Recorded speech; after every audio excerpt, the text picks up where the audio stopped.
Have you ever tiptoed through your marriage, shushing your own needs and choosing self-suppression over your truth, unknowingly living by the program, if I do enough, my partner won't be upset. If I take care of everything without asking for anything in return, I'll be safe from the tension. Well, that's not intimacy. That's approval wearing a wedding ring, and approval is a hollow altar. And let me tell you what I mean by this. For years in my battle-weary marriage, I thought approval meant love.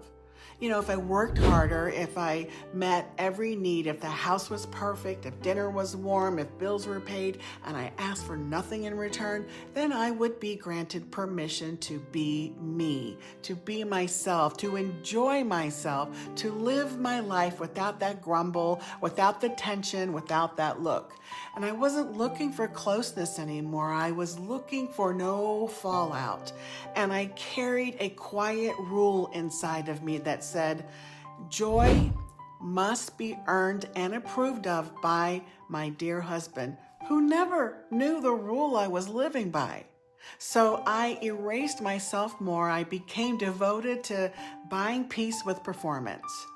And that is what this card means. Approval is a hollow altar. I didn't know any of this when I was doing it, but my body sure did, and my nervous system was begging for rest.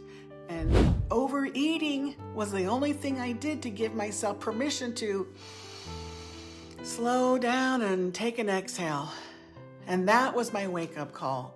When I got curious instead of critical, I finally saw the approval loop. I feared tension, so I overfunctioned to prevent it.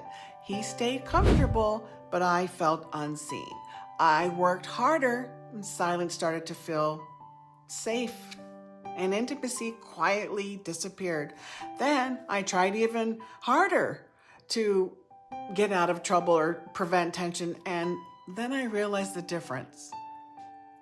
Approval keeps you out of the tension, but intimacy keeps you connected.